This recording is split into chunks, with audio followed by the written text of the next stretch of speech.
Na semana passada, o presidente Lula sancionou uma lei que inclui a disciplina História e Cultura Afro-Brasileira no currículo oficial da rede de ensino do país.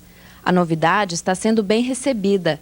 O professor de História José Matilde de Carvalho Filho acredita que a lei vai resgatar a verdadeira história sobre a população negra e sobre a escravidão.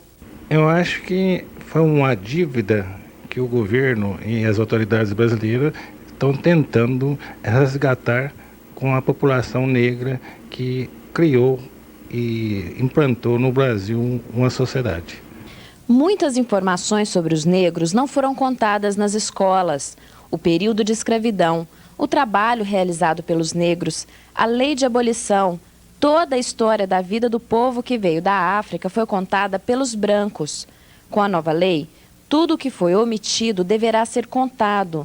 E provavelmente essa mudança de conceitos vai trazer surpresas para a sociedade brasileira. Toda mudança requer um atrito, né? Em princípio, nós teremos que trabalhar com a ideia de que o negro no Brasil ele é conhecido na dança, no esporte e na música. Fora disso, vai ser difícil acreditar que entre a população que veio para o Brasil conseguiu implantar uma OAB no Brasil. Um dos primeiros engenheiros a usar o cimento no Brasil foi negro. A implantação da Companhia Antártica Paulista no Brasil foi um negro. Então, esses conhecimentos que foram omitidos na historiografia ou por pesquisadores, agora necessariamente deverão vir à tona. Quando os negros africanos foram trazidos para o Brasil, a exploração foi além do trabalho físico que eles faziam nas fazendas e engenhos.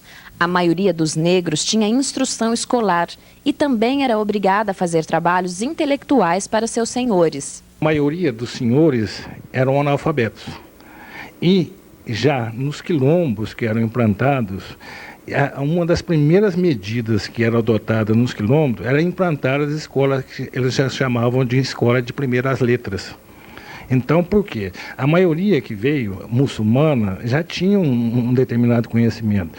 E graças à Universidade de Timbuktu, no norte da África, grande parte da população negra que veio era alfabetizada. Principalmente os últimos, a população dos baianos, o Sá, né, que eram muçulmanos mesmo, radicalizados, quer dizer, eram alfabetizados e, inclusive, faziam toda a contabilidade.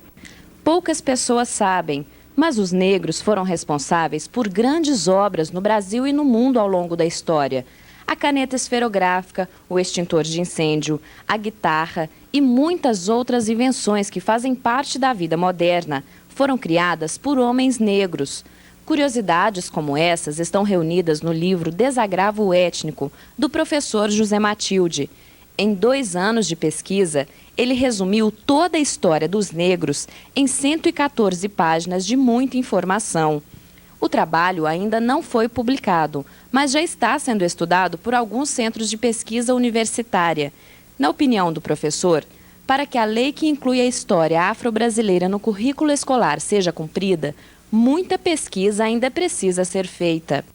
A referência que nós temos, infelizmente, grande parte da educação, do conhecimento de fato brasileiro ainda está em São Paulo. Por exemplo, a USP, a partir do ano passado, já implantou um curso sobre a história da África dentro da USP. Porque para a gente entender de fato a história do Brasil, há necessidade de que a gente conheça de fato a história da África. E até hoje as escolas passam por cima da escravidão no Brasil, como você citou.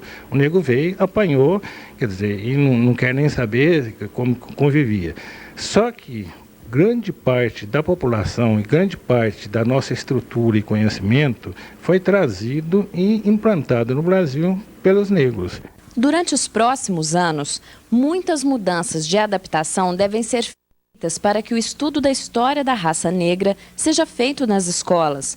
Mesmo assim, a nova lei é um passo a mais na luta da comunidade negra contra o preconceito e a exclusão social.